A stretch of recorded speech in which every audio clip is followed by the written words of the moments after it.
దేవునికి పరిశుద్ధ నామమునకు స్తోత్రం. మనం కొనసాగుతూ యేసు ప్రభు చెప్పిన పరలోక రాజ్యం యొక్క మర్మములని గురించి ధ్యానించుచున్నాం. అందులో యేసు ప్రభు పరలోక రాజ్యముని ఆయన అనేక కార్యములతో పోల్చినప్పుడు విధముగా ఆయన ఒక్కొక్క అనుభవంలో పోల్చుచున్నారు. ఒకటి, ఆయన విత్తుచున్న అనుభవంని పరలోక రాజ్యముతో పోల్చుచున్నారు.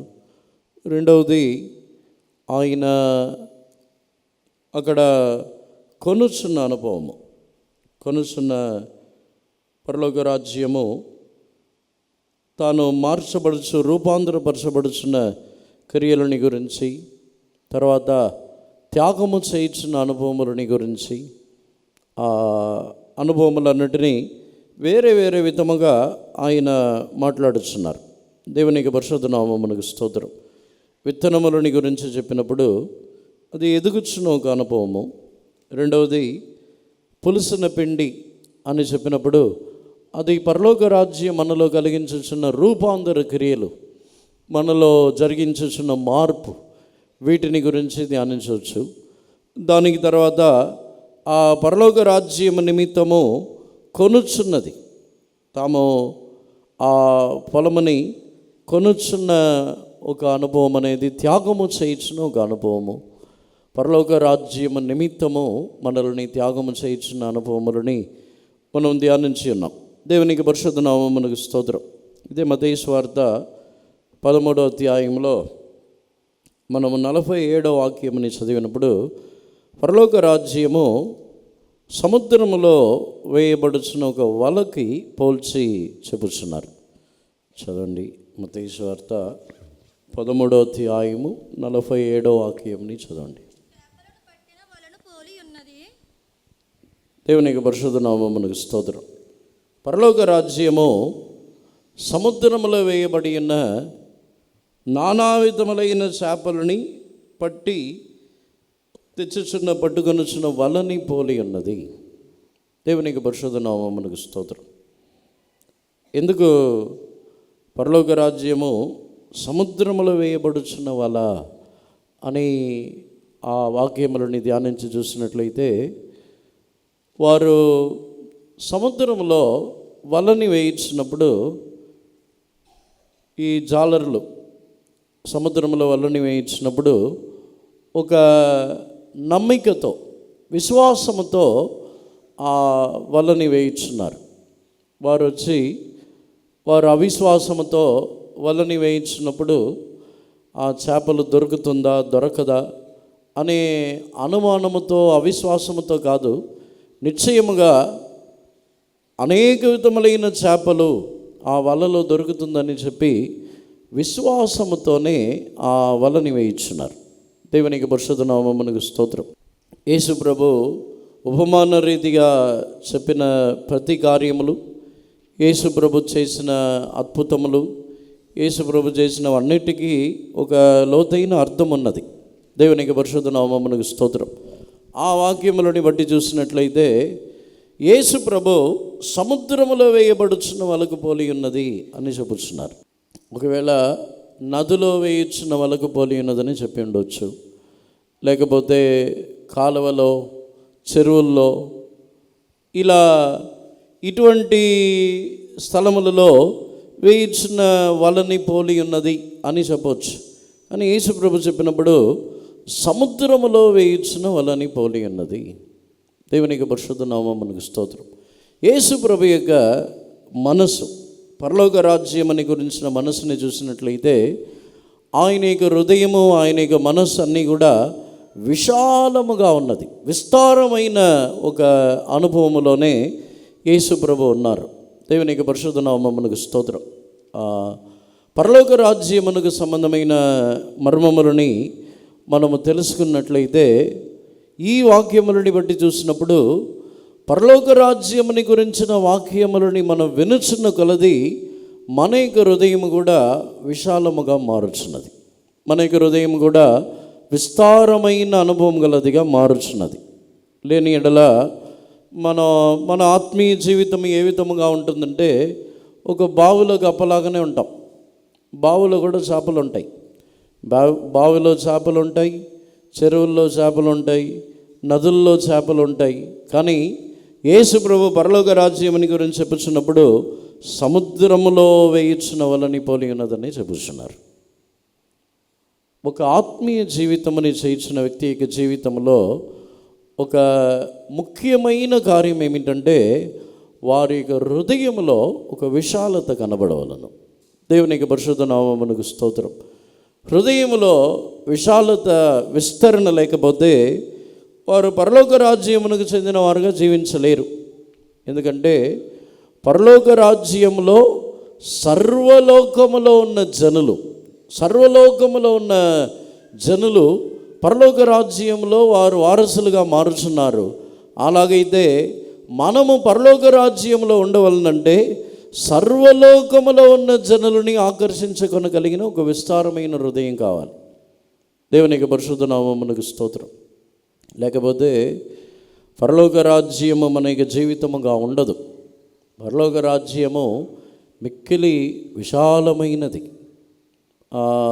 మనము కొంతమందికి మాత్రమే చోటిచ్చినట్లయితే, కొంతమంది వీరే నా వారు, వీరే నాకు సంబంధమైన వారు, వీరితోనే నేను ఉంటాను, వేరే ఎవరితో నేను అలవాటు అవ్వలేను, వేరే ఎవరితో నేను ప్రేమగా ఉండలేను, వేరే ఎవరితో నేను కలవలేను, వీరు నా భాషకు చెందినవారు, నా జాతికి చెందినవారు, వీరు మా ప్రాంతమునకు చెందినవారు, మా యొక్క దేశమునకు చెందినవారు, వేరే దేశంలో ఉన్న జనులతో నేను కలవలేను, వారితో ఎలా నేను ఉండగలను?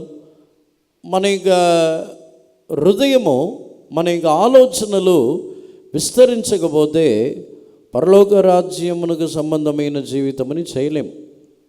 దేవునికి పరిశుద్ధ నామమునకు స్తోత్రం. పరలోక రాజ్యమునకు సంబంధమైన జీవితం అనేది ఒక్క ఊరుకు చెందినది కాదు.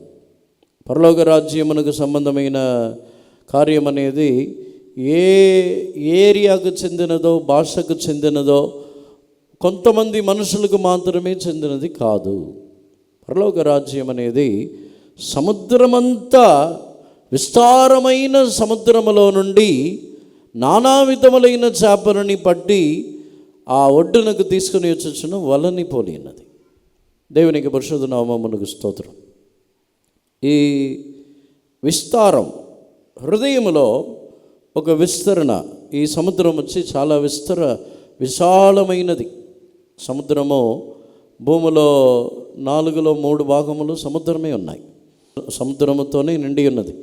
ఆ అనుభవములో ఉన్నట్లయితే సముద్రం యొక్క విస్తారము మనలో ఉన్నప్పుడే మన యొక్క జీవితంలో పరలోక రాజ్యమునకు సంబంధమైన వారుగా జీవించగలం.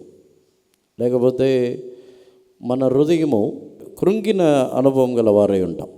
యెషయా గ్రంథములో చదువుతున్నప్పుడు అక్కడ వారి యొక్క హృదయములలో విశాలమైన మార్గము, వారి జీవితంలో వారు రాజమార్గములలో నడుచుచు వెళ్ళుదురు, వారు వెళ్ళుచున్న మార్గము రాజమార్గం అని చెప్పుచున్నారు.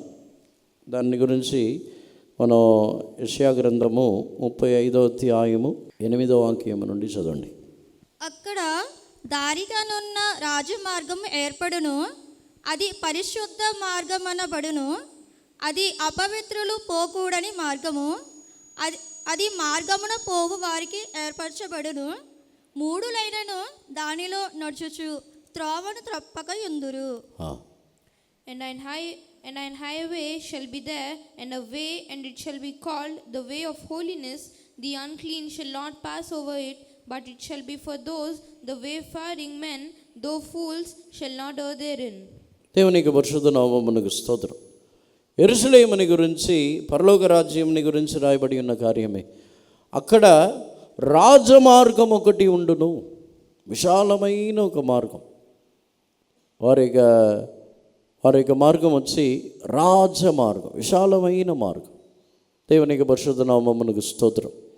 ఇది ఏ విధముగా కలుగుచున్నది అని చెప్పినట్లయితే, హృదయము విస్తరించుచున్నప్పుడు వారి యొక్క మార్గములు కూడా విశాలమైనదిగా మారుచున్నది. దేవునికి పరిశుద్ధ నామమునకు స్తోత్రం. పరలోక రాజ్యమునకు వెళ్ళుచున్న మార్గము ఇరుకైనది, అది సంకుచితమైనదే. కానీ పరలోక రాజ్యముని గురించిన వాక్యములు తెలిసిన వారి యొక్క మార్గములు వచ్చి విశాలమైనదిగా ఉంటుంది. అంటే సుఖభోగములతో నిండినదిగా కాదు, ఆ మార్గములో కూడా వారు విశాలమైన మార్గములలో నడుచుచున్నట్టు వారి యొక్క పరుగు, వారి యొక్క జీవితము ఒక విస్తారమైన అనుభవంలో ఉంటుంది. దేవునికి పరిశుద్ధ నామమునకు స్తోత్రం. ఈ అనుభవాన్ని ధ్యానించినట్లయితే ఇది వచ్చి పరలోక రాజ్యమునకు సంబంధమైన కార్యములు ఎవరి యొక్క జీవితంలో ఉంటుందో వారు తమ యొక్క హృదయంలో సంకుచితమైన వారుగానో, లేకపోతే వారి యొక్క జీవితంలో కృంగిపోయిన వారుగానో, వారి యొక్క హృదయము కృంగిపోయిన హృదయముగా ఉండదు. దేవునికి పరిశుద్ధ నామమునకు స్తోత్రం. మరొక విధంగా చెప్పాలంటే ఈ కృంగిపోయిన హృదయం గలవారు, లేకపోతే చిన్న చిన్న హృదయము, మిక్కిలి చిన్న హృదయం గలవారు ఎవరంటే వారు ఇతరులని సహించలేరు, లేకపోతే ఇతరులకు మేలు చేయలేరు. ఇంకా చెప్పాలంటే వారి యొక్క జీవితంలో ఇతరుల యొక్క కార్యముల్లో సంతోషించలేరు. ఇతరుల యొక్క హెచ్చింపులోను, ఇతరుల యొక్క ఆశీర్వాదములోనూ సంతోషించలేరు. కృంగిపోయి ఉంటుంది వారి యొక్క హృదయం, విశాలముగా ఉండదు. దేవునికి పరిశుద్ధ నామమునకు స్తోత్రం. పరలోక రాజ్యము ఆ వాక్యములో చదువుతున్నప్పుడు నానా విధములైన చేపలు, అది ఏ రకమైన చేపలు, మంచిదో చెడ్డదో, అందులో ప్రయోజనమైనదో ప్రయోజనం లేనిదో అన్నిటినీ ఆ పరలోక రాజ్యమునకు సంబంధమైన వల అది తన యొద్దకు తీసుకుని వచ్చుచున్నది, ఒడ్డునకు లాక్కొని వచ్చుచున్నది. దేవునికి పరిశుద్ధ నామమునకు స్తోత్రం. అంటే పరలోక రాజ్యంలో ఉన్న విశేషమైన మర్మం ఏమిటంటే అందులో అసూయపడుచున్న వారు ఉండరు. అసూయపడే వారి హృదయం వచ్చి కృంగిపోయి ఉంటుంది. వారు ఇతరుల విషయంలో సంతోషపడలేరు. అసూయ అని చెప్పినట్లయితే నాకు ఏ అసూయ లేదని మనం అనుకుంటాం. కానీ అసూయ అని క్లుప్తంగా చెప్పాలంటే ఒక వ్యక్తి ఆశీర్వదింపబడినప్పుడు సంతోషపడకుండా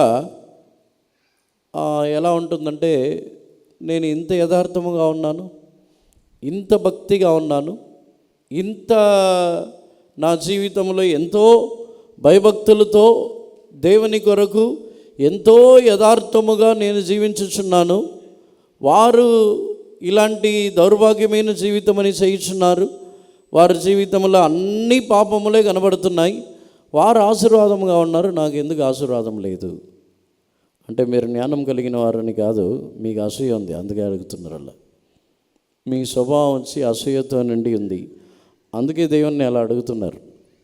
ఆ జీవితము మంచిగా లేని వ్యక్తి యొక్క ఆశీర్వాదముని మీరు సహించలేకపోతున్నారు. దేవునికి పరిశుద్ధ నామమునకు స్తోత్రం. ఒకవేళ ఎవరైనా హెచ్చింపబడినట్లయితే, ఒక వ్యక్తి హెచ్చింపబడినప్పుడు అప్పుడు మన జీవితంలో వారిని ఎందుకు హెచ్చించాలి, వారికి అర్హత లేదు కదా, వారికి యోగ్యత లేదు కదా,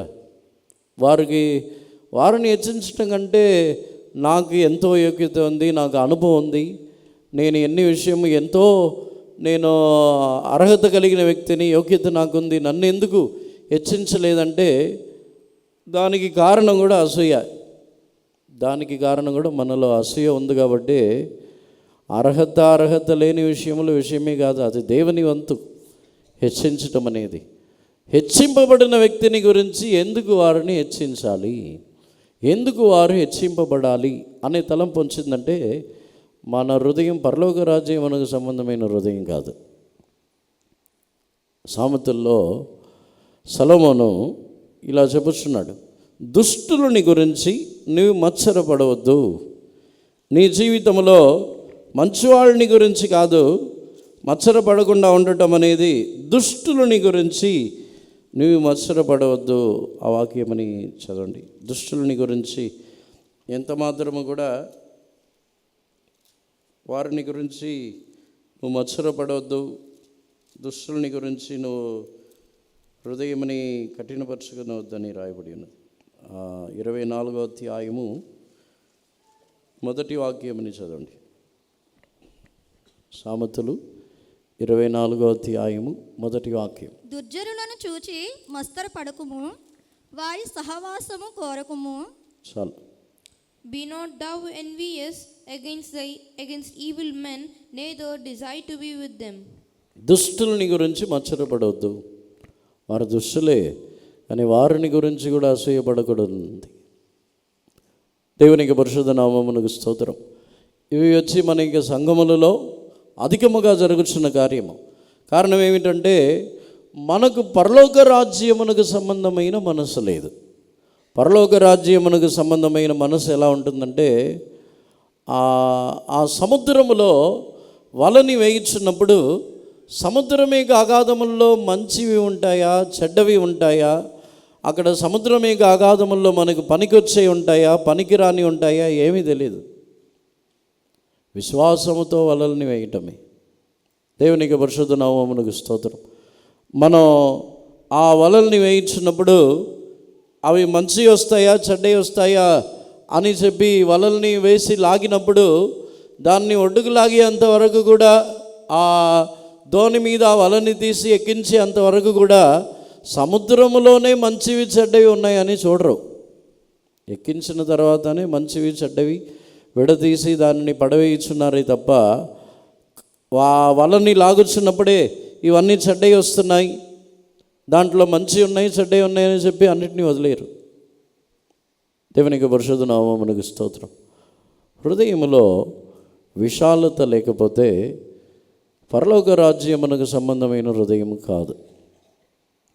దేవుని యొక్క హృదయం ఎంత విశాలముగా ఉందో ధ్యానిస్తే దేవుడు చెప్పుచున్నారు, పరలోక రాజ్యమునకు వచ్చేవారు కొందరు మాత్రమే సియోన్లో నూతన యెరూషలేములో ఉంటారని రాయబడి ఉన్నది. కానీ యెరూషలేము యొక్క కొలతని చూస్తే అది చాలా విస్తారముగా ఉంది. యెరూషలేము యొక్క కొలత మిక్కిలి విస్తారముగా ఉంది. దేవుని యొక్క మనస్సు ఎంత విశాలముగా ఉందో ఆ పరలోక రాజ్యం యొక్క కొలతని బట్టి చూడొచ్చు. దేవునికి పరిశుద్ధ నామమునకు స్తోత్రం.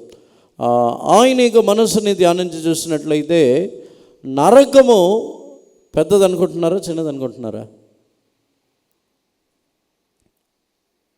నరకం పెద్దదా, చిన్నదా? పరలోక రాజ్యం కంటే నరకం పెద్దదిగా ఉంటుందా, చిన్నదిగా ఉంటుందా? అంతమంది పడతారా? నరకముని గురించి రాయబడింది ఏమిటంటే అగ్ని గుండము. ఇంగ్లీష్లో ఏమైనా ఉందంటే లేక్ ఆఫ్ ఫైర్. అది ఒక చెరువు అంతే. ఒక చెరువులో లోకములో ఉన్న ప్రతి మనిషి, లోకములో ఇన్ని కోట్ల మంది ఒకే చెరువులో వేసి కుక్కితే ఎలా ఉంటుందో అలా ఉంటుంది నరకం. దేవునికి పరిశుద్ధ నామమునకు స్తోత్రం. దేవుని యొక్క మనస్సు పరలోక రాజ్యము మంచి వాటికే అది విశాలముగా ఉన్నది. మంచి వాటికి ఆయన విశాలమైన మనసు గలవారు. దేవునికి పరిశుద్ధ నామమునకు స్తోత్రం. పరలోక రాజ్యమునకు మనం కూడా వెళ్ళాలంటే మన యొక్క మనస్సు, మన యొక్క ఆలోచనలు, మన యొక్క హృదయం కూడా విశాలమైనదిగా ఉండాలి. మన హృదయం మిక్కిలి చిన్న హృదయంగా ఉండకూడదు. దానిలో విస్తారమైన జనులు పట్టాలి. దేవునికి పరిశుద్ధ నామమునకు స్తోత్రం. మనలో విస్తారమైన జనులు పట్టగలరా? మన జీవితంలో ఆయన క్రీస్తు యొక్క ప్రేమని మనకు అనుగ్రహించినప్పుడు అది విస్తారమైనదిగా ఇచ్చుచున్నారు. పరమగీతంలో చదువుతున్నప్పుడు ఆ ప్రేమని గురించి రాయబడి ఉన్నప్పుడు అది తక్కువైనది కాదు, విస్తారమైనది. సముద్ర జలములు కూడా దానిని ఆర్పలేవు. పరమగీతము 8వ అధ్యాయము 7వ వాక్యముని చదవండి.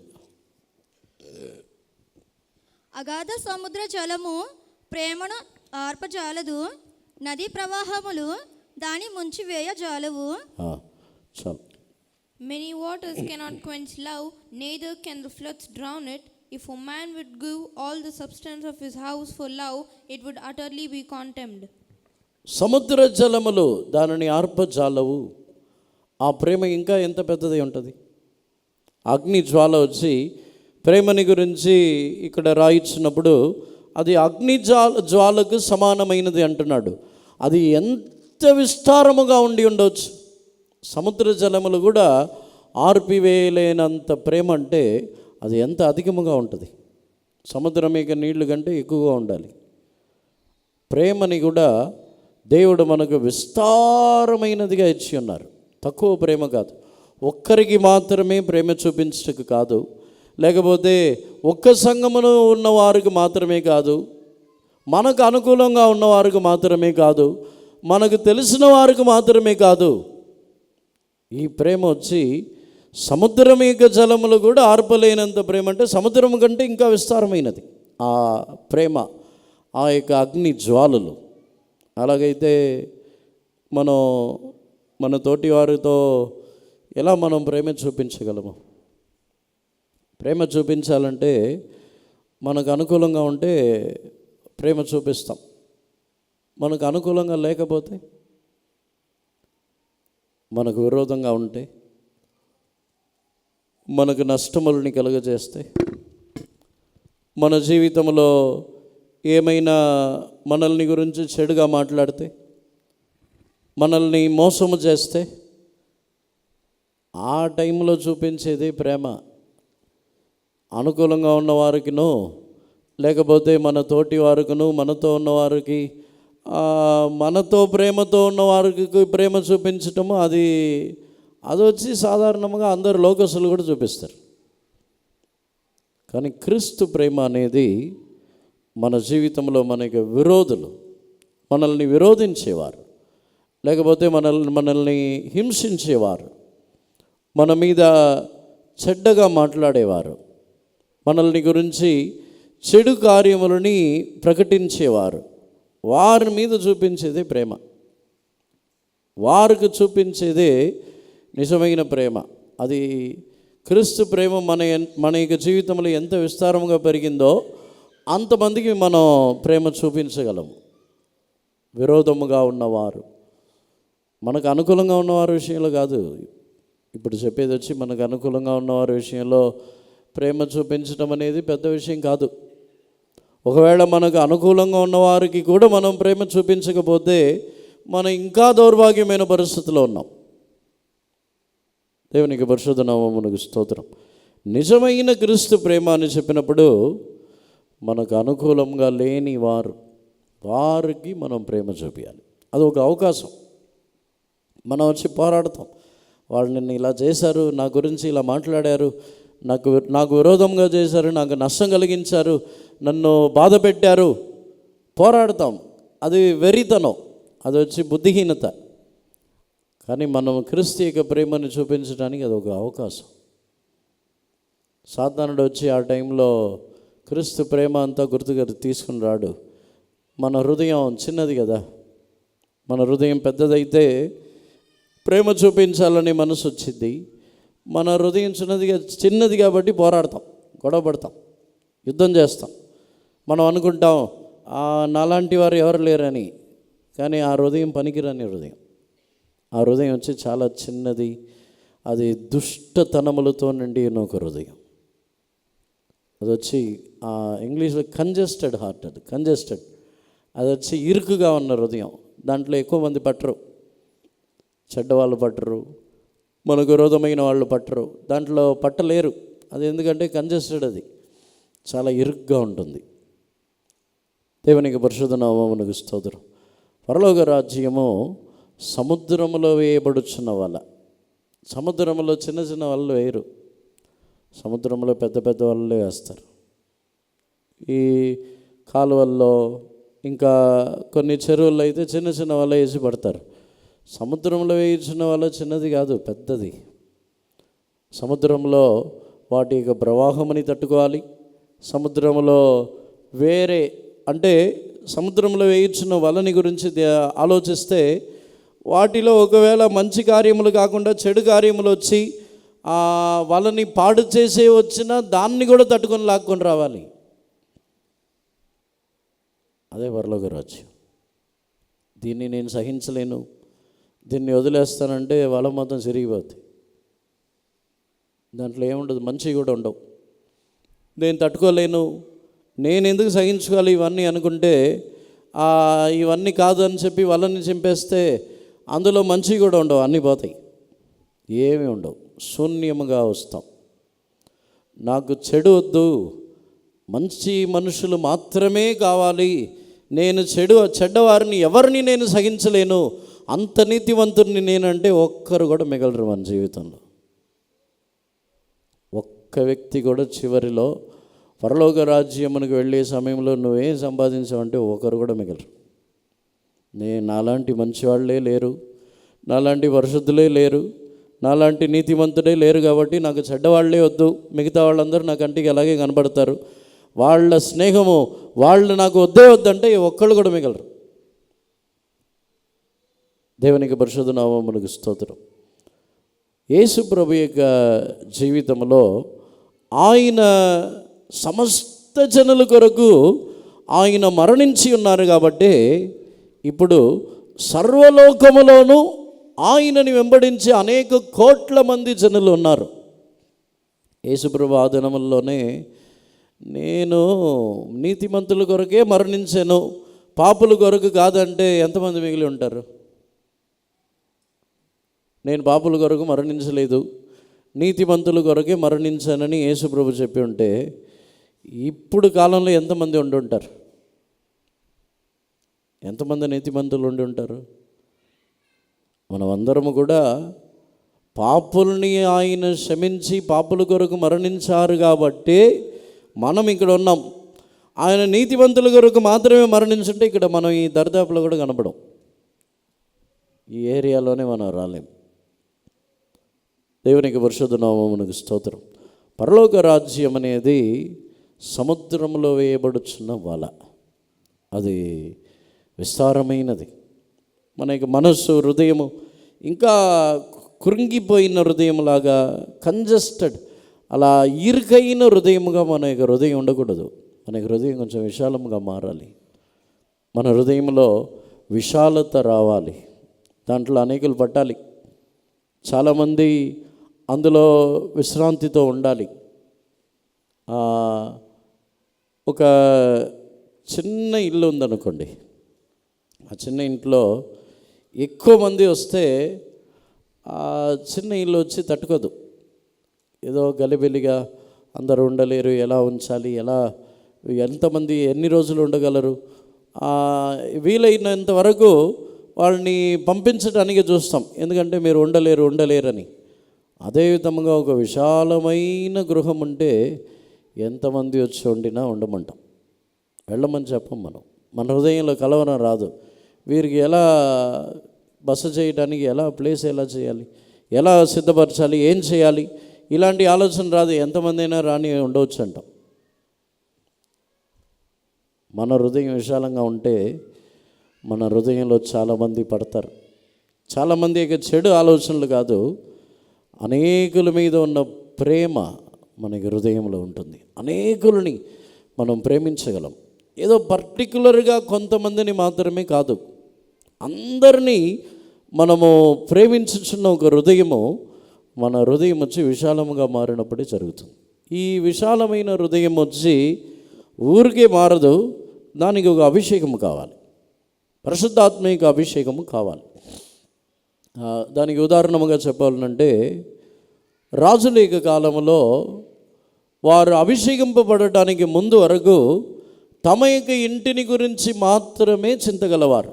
ఇప్పుడు సౌలు తాను అభిషేకింపబడటానికి ముందు తన యొక్క తండ్రి యొక్క గాడిదలని గురించి మాత్రమే తనకు ఆలోచన ఉంది. ఇశ్రాయేల్ జనుల గురించి తనకు చింత లేదు. అభిషేకింపబడిన తర్వాత ఇశ్రాయేల్ జనులందరినీ కాపాడుటకు తాను యుద్ధము చేయటకు వెళుచున్నాడు. అందరిని గురించిన ఆలోచన వచ్చింది. ఇప్పుడు తండ్రి యొక్క గాడిదల గురించి చింత లేదని ఆయనకి హృదయము మారింది, వేరే మనసు వచ్చింది, క్రొత్త మనసు. సౌలుని గురించి సమూయేలు చెప్పుచున్నాడు, నీ మీద అభిషేకం వచ్చినప్పుడు నీకు క్రొత్త మనసు వచ్చును, నువ్వు వేరే మనిషివిగా మారుదవు. ఆ వేరే మనసు ఏమిటంటే కృంగిపోయిన ఆ ఇరుకైన హృదయము, ఇరుకైన మనసు మారి ఇశ్రాయేల్ జనులు అందరినీ గురించిన ఒక భారము కలిగిన మనసు, విశాలమైన మనసు. దేవునికి పరిశుద్ధ నామమునకు స్తోత్రం. దావీదుకు కూడా అభిషేకం పొందడానికి ముందు తండ్రి యొక్క గొర్రెలని గురించి మాత్రమే చింత. తండ్రి యొక్క గొర్రెలని కాపాడాలి, దాని కొరకు ఎలుగుబంటిని సింహముని కూడా చంపగలడు. కానీ అభిషేకించిన తర్వాత ఇశ్రాయేలు యొక్క సైన్యముని నిందించుచున్న వాడిని గురించి బాధపడుచున్నాడు. ఇశ్రాయేలు యొక్క సైన్యముని నిందించటకు వీడు ఎవడు? అభిషేకం వచ్చినప్పుడు హృదయము విశాలముగా మారుచున్నది. దానికి తగిన ఒక అభిషేకం పొందాలి. ఊరికే అభిషేకమని కూడా స్వార్థము కొరకు అడిగితే అంత అభిషేకమని దేవుడు ఇవ్వరు. స్వార్థము, నేను బలపరచబడాలి, నేను స్వస్థపరచబడాలి, నేను మాత్రమే మారాలి, ఈ స్వార్థము కొరకు అడిగినప్పుడు దేవుడు అంత అభిషేకమని మనకి ఇవ్వాల్సిన అవసరం లేదు. అభిషేకం మీకు ఉద్దేశమే మనం స్వార్థపరులుగా కాకుండా, మన హృదయము చిన్నదిగా ఇరుకైనదిగా కాకుండా విశాలమైనదిగా మార్చబడాలి. అందుకే అభిషేకం, అందుకే పరిశుద్ధాత్మక అభిషేకం. దేవుడు తన యొక్క కృపని భూమి నుండి ఆకాశం ఎంత ఎత్తుగా ఉందో అంత కృపని నీకు ఇస్తానంటున్నారు. ఆ కృప ఒక వ్యక్తికి మాత్రమే కావాలంటే అది అంత కృప అవసరం లేదు. మనకు మాత్రమే సరిపోయిద్ది అనుకుంటే అంత కృప అవసరం లేదు. ఆ కృప అనేకులకు ప్రయోజనమైనదిగా మార్చబడటానికి కృప. మనలో ఉన్న స్వార్థము తొలగిపోవాలి. మనం చిన్న చిన్న విషయముల్లో కూడా స్వార్థపరులుగానే ఉన్నాం. చిన్న చిన్న విషయముల కొరకు పోరాడుతున్నాం. మనల్ని దేవుడు ఆశీర్వదించాలని కోరినప్పుడు కూడా ఆ ఆశీర్వాదము ఇతరులకు ప్రయోజనముగా ఉండేట్టుగా ఆశీర్వదిస్తారు. మనకు మాత్రమే ఆశీర్వాదం చాలంటే అంత మనల్ని ఆశీర్వదించాల్సిన అవసరం లేదు. ఇతరులకు కూడా దానిని ప్రయోజనపరచవాలని దేవుడు మనల్ని ఆశీర్వదించడం, అది విశాలంగా మారితేనే జరిగిద్ది. అందుకే ధనవంతుడు ఒక యవనస్తుడు యేసుప్రభు దగ్గరికి వచ్చి నిత్య జీవుని స్వతంత్రించుకున్నట్టుగా నేను ఏమి చేయాలని అడిగితే, అన్నిట్లో నమ్మకస్తుడు, యథార్థముగా జీవించేవాడు, ధర్మశాస్త్రాన్ని బట్టి జీవించేవాడు, కానీ హృదయం మాత్రం చిన్నది, ఎవరికి సహాయం చేయడు. హృదయం మాత్రం నీకు కలిగిన వాటిని అమ్మి బీదలకు ఇచ్చి సహాయం చేయి, బీదలకు ఇచ్చి నన్ను వెంబడించమంటే అంత విశాలమైన హృదయం లేదు. అందుకే అతన్ని గురించి యేసుప్రభు చెప్పినప్పుడు సూది బెజ్జం అంటున్నారు. సూది బెజ్జంలో ఒంటె దూరటం ఎంత దుర్లభమో, ఎంత కష్టమో, ఈ ధనవంతులు పరలోక రాజ్యంలో ప్రవేశించడం కూడా అంత కష్టం అంటున్నారు. మన హృదయము ఎంత చిన్నదిగా, ఎంత ఇరుకుగా ఉంటుందో పరలోక రాజ్యంలో మనం ప్రవేశించడం కూడా అంత ఇరుకుగా ఉంటుంది. ఇక్కడ యేసుప్రభు చెప్పిన వాక్యముని బట్టి సూది బెజ్జం ఒంటెకి ఎంత ఇరుకుగా ఉంటుంది, అలాగే మన హృదయంలో ఇరుకైన వారుగా ఉంటే పరలోక రాజ్యం కూడా మనకు అంత ఇరుకుగా ఉంటుంది, లోపలికి వెళ్ళలేం. అందువలన మనకి హృదయము విశాలమైనదిగా మారాలి. అందరిని కూడా కన్నులు మూసుకుందాము. మన జీవితంలో ఒక విశాలమైన హృదయం అని యేసుప్రభు పరలోక రాజ్యమని సముద్రంలో ఇచ్చిన ఒక వలని పోలి ఉన్నది అని చెప్పుచున్నారు. ఒక విశాలమైన హృదయం మనకు కావాలి. నాకు ఆల్రెడీ విశాలముగానే ఉంది అని అనుకుంటే యేసుప్రభు లాంటి ఒక విశాలమైన హృదయం కావాలి. సర్వలోకముని ప్రేమించగలిగిన ఒక హృదయం, ఆ హృదయం మనకు, అటువంటి మనసు కావాలి. దేవుడు మనకు అటువంటి హృదయముని, మనసుని దయచేయనట్లుగా అందరిని సమర్పించుకొని దేవునికి సన్నిధానములు దేవుని పోరాడి, ప్రభువా నాకు అటువంటి హృదయముని దయచేయండి, అటువంటి మనస్సుని దయచేయండి అని పోరాడి ప్రార్థించేదాము. హల్లెలూయా. దేవా స్తోత్రం తండ్రి, మా జీవితంలో ప్రభువా మాకు ఒక విశాలమైన హృదయముని మీరు దయచేయాలి, విస్తారమైన హృదయముని దయచేయండి ప్రభువా. మేము ప్రభువా కృంగిన వారై, మేము మా హృదయముల్లో ఇరుకైన వారుగా ఉండకూడదు ప్రభువా.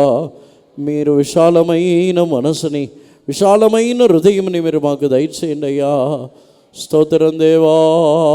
హల్లెలూయా.